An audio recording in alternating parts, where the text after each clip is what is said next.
I was riding my recumbent, hauling a ladder, and riding on uneven ground and too near a creek. I really liked it, and I tried to be real careful. Yeah, yeah, yeah. Oh, oh yeah, okay.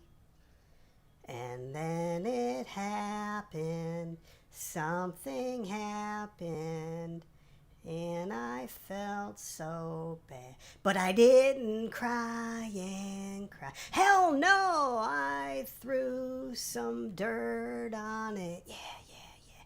And I got back up and I put the thing in gear and I got back up. Woohoo! Yay!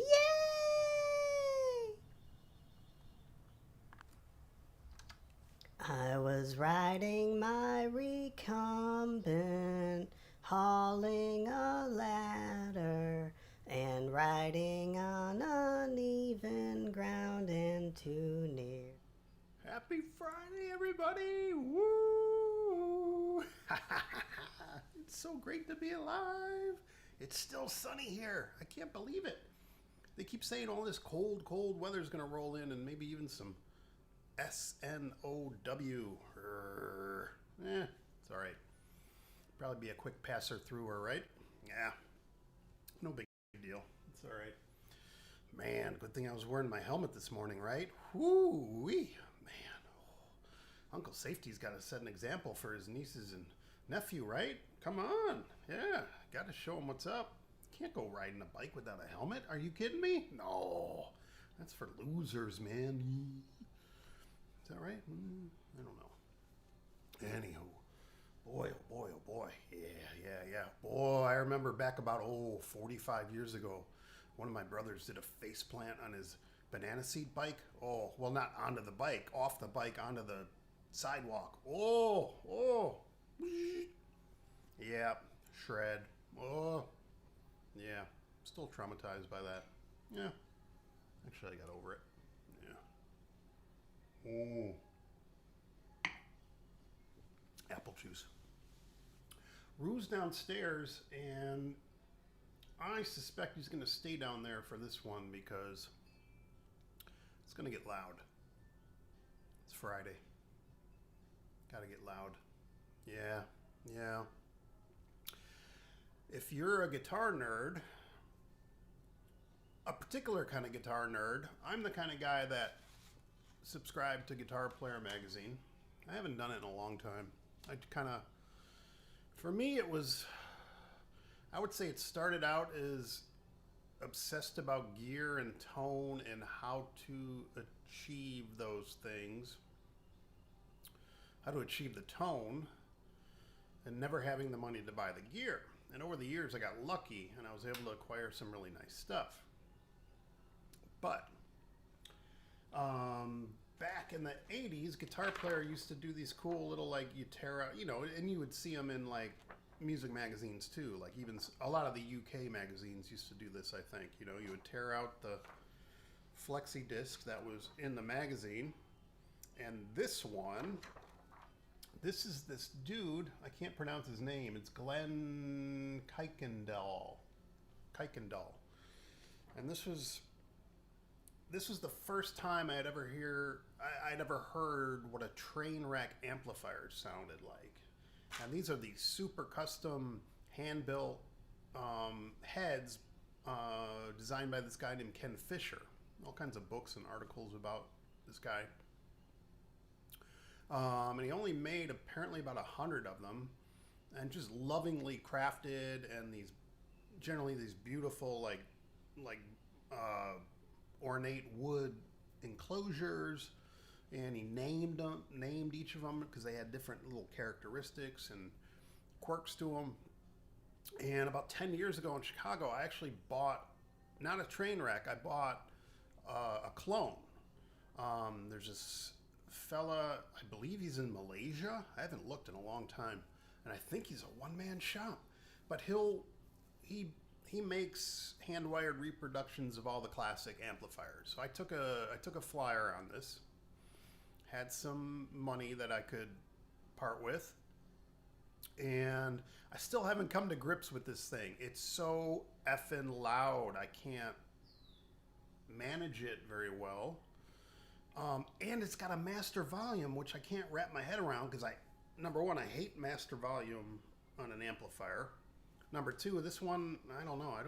I might have to, the original design doesn't have a master volume, so I may have to go in there and monkey around, which is why I have the fire extinguisher out. This is the amp that sets off the smoke alarms. So Uncle Safety's on the case today. There goes my white balance. Here comes the sun coming through the clouds. Yeah, so I gotta figure out how to dial that thing in. So I'll bring the camera over and we'll play around with it, and we'll either get some hiss and some bark and some squealing, or we'll get something really fantastic. I don't know. I had one time in Chicago where I was playing around with it, and it was like a duplex apartment, and it was downstairs, and I mean there wasn't really anyone nearby unit wise, but I didn't want to have the cops called. But I got some pretty good sounds out of it. Really like what I expected these amps to do. So we'll see what we can do here.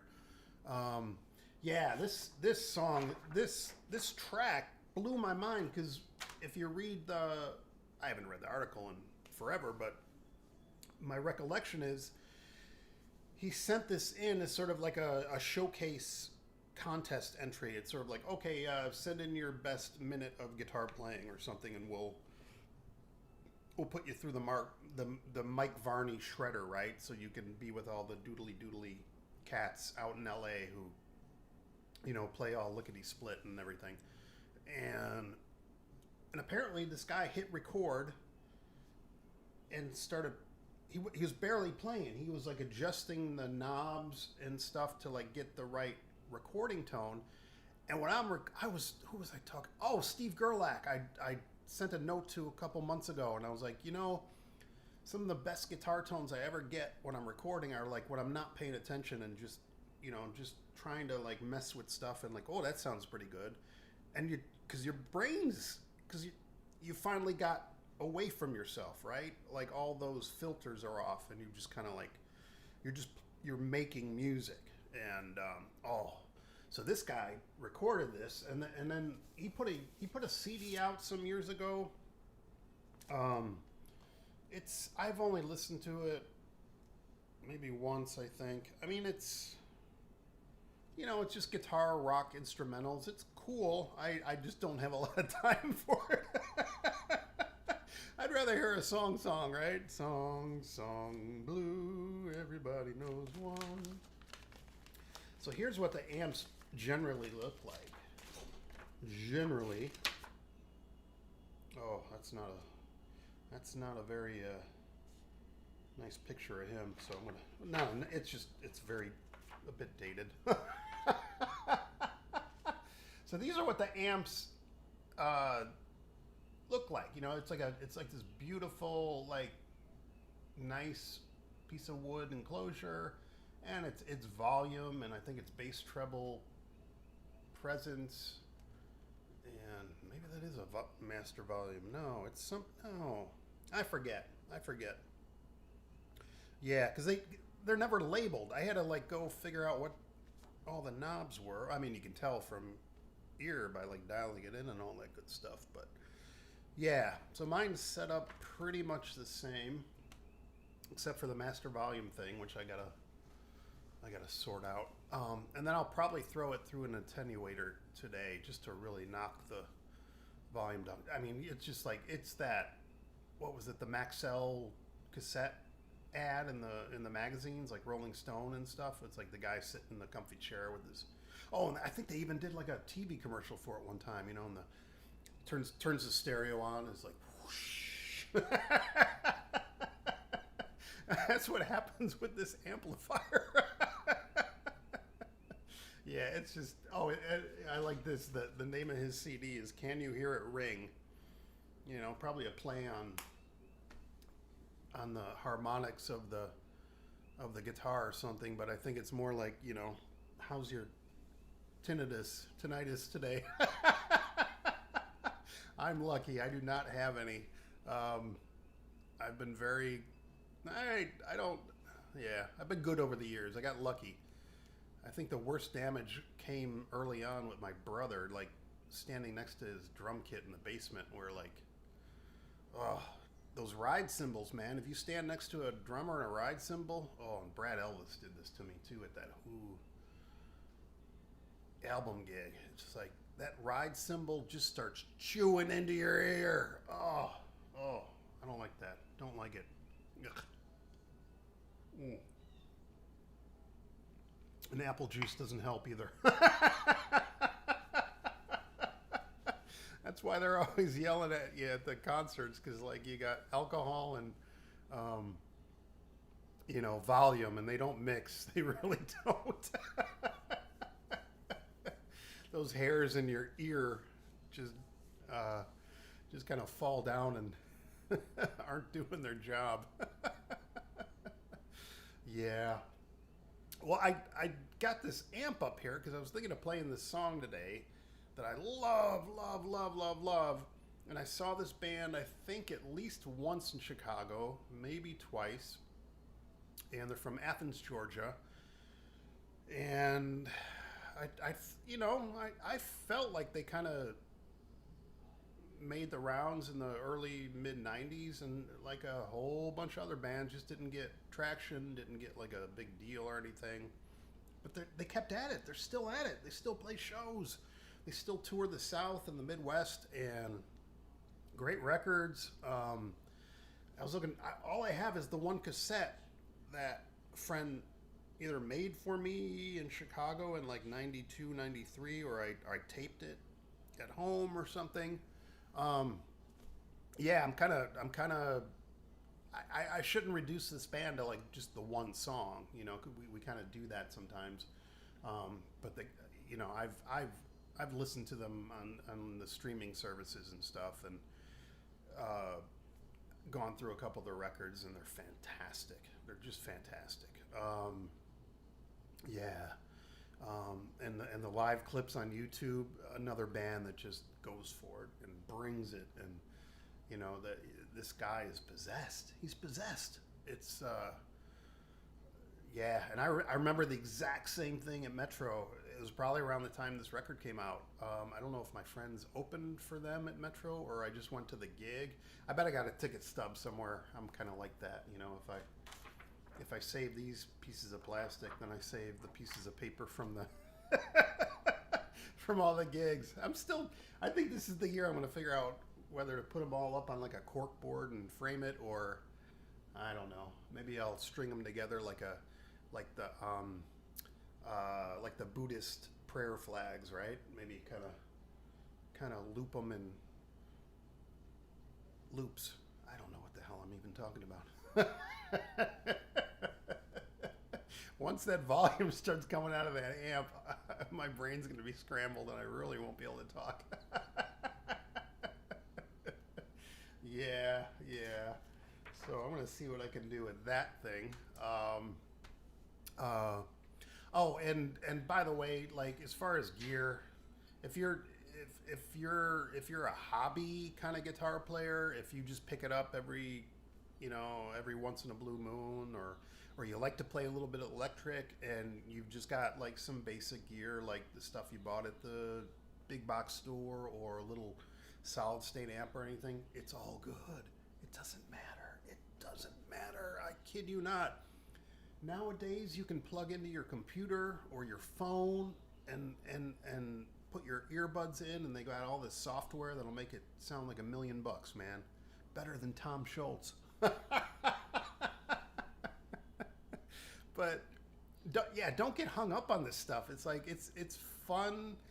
It's fun to like A/B things and you know, have different flavors and spices in your kitchen arsenal. That's all good and fine, but Acoustic guitar will get the job done. My favorite piece of gear from the last couple of years is this little box by Zoom. Cost me $100, and it's got the best modeling stuff I've heard in like a little package. And I've been doing gigs with this thing for the last couple of years, just bringing that and a little crappy. It's not even a guitar amp; it's a little Fender bass amp. And I used that exact rig at Meyer Gardens last year in front of like 1,000 people. It sounded great. Sometimes you just go with like portable, plug it in. If it does what you need it to do, just go for it, man. There's no rules on this stuff. You don't have the latest and the greatest and the newest and the whatever. Sounds good. Yeah. Rock and roll. All right, I'm gonna get jaked and blow lunch. No, I'm gonna. I think I might have to let Otis out and back because he's downstairs, and if he feels trapped by this amplifier, that's not good. So yeah, I think I'll let him out back first, and then see what happens. Let's see if we can conjure him up here. Odie, you down there? Oh yeah. Oh, it's okay. You want a treat? Here you go.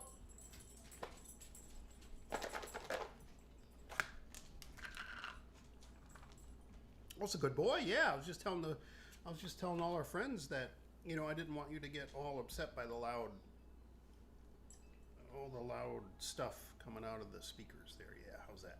Oh, that's a good sit. That's a good sit. Oh yeah, over that way. How's that one? Okay. All right. I think we're good. Yeah. All right. I'm gonna go set this thing up and maybe even show you what I'm doing to like figure out some sounds here. So yeah, everybody be well. It's the weekend. Woohoo!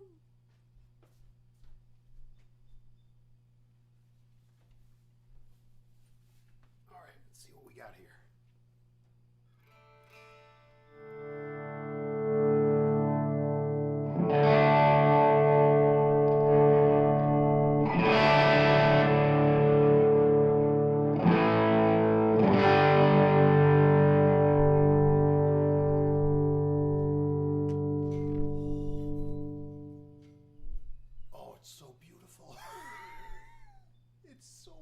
Freaking loud. The amp's on 2. All right, the master volume's halfway up, but you don't want to choke the amp, right? I mean, I should just turn that all the way up. And the thing that the attenuator, which runs between the amp and the speaker to kill the volume, right? That's on like 9 o'clock. I mean, I'm like killing like 75% of the volume of this thing, and it's killing my ears. Well, it's not killing my ears, but it's so fucking loud. Jesus Christ.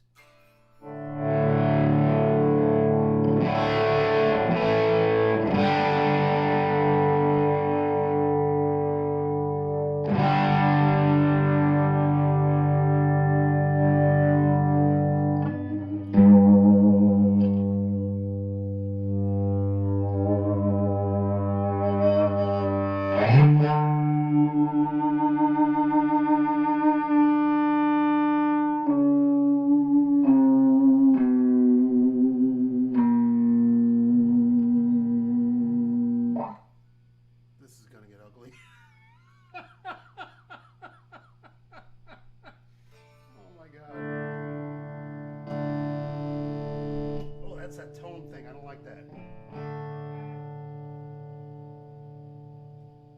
All right, the bass is kind of working there. What's this?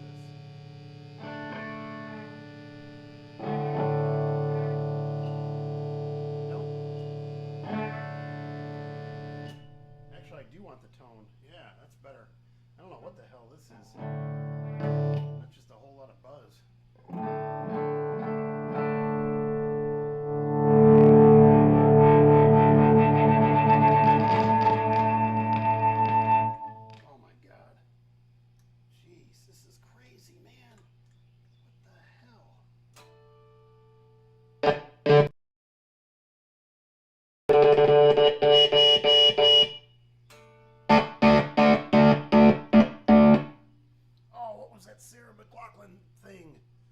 Sweet Surrender. I gotta figure out how to play that.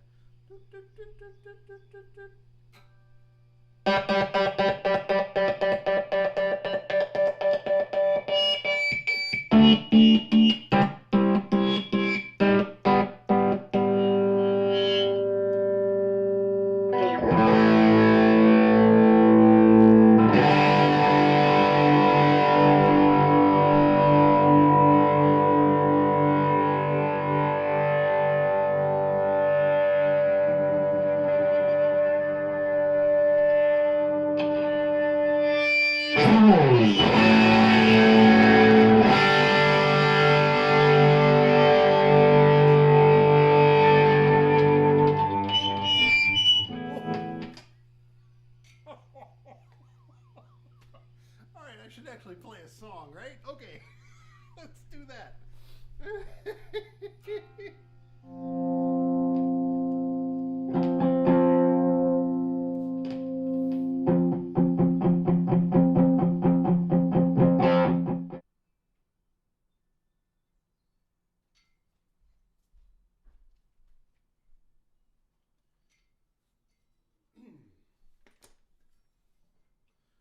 Oh, this is going to be a take two here.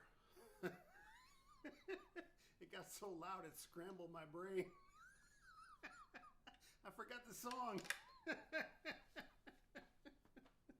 All right, let's see what we got.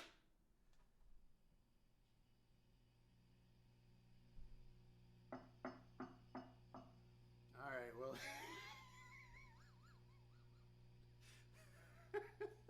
Let's send this out to Mike Mantione. Is that right? Mantion?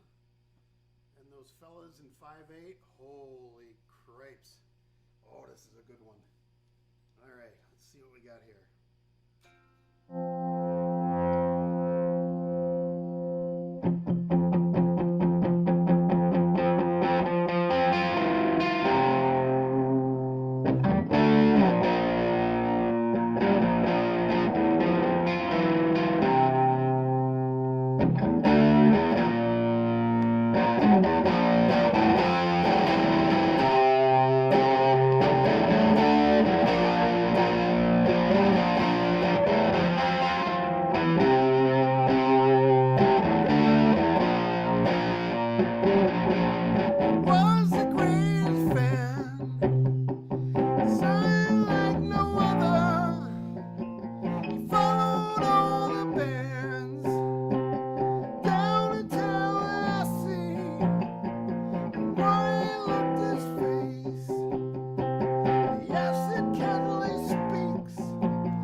he drove down Nowhere Road.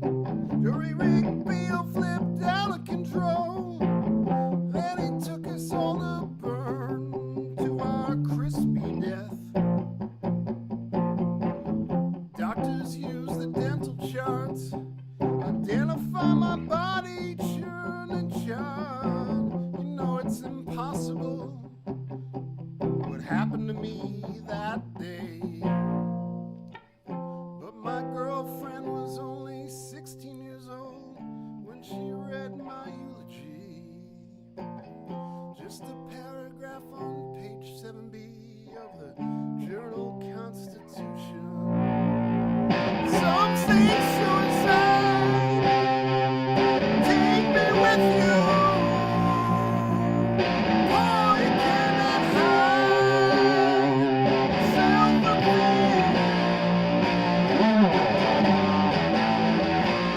God damn it, Paul, you're the death of us all. God damn it, Paul, you're the death of us all. God damn it, Paul,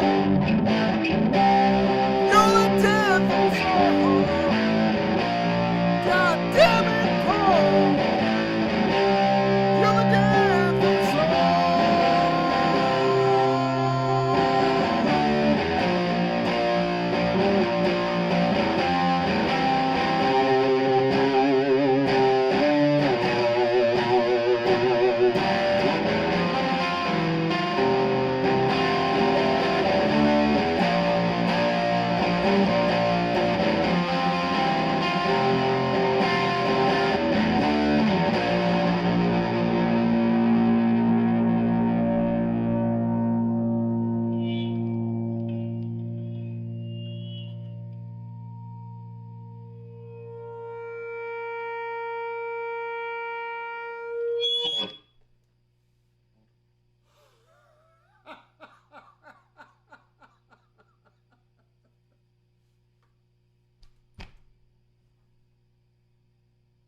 Have a great fucking weekend. Be well, everybody.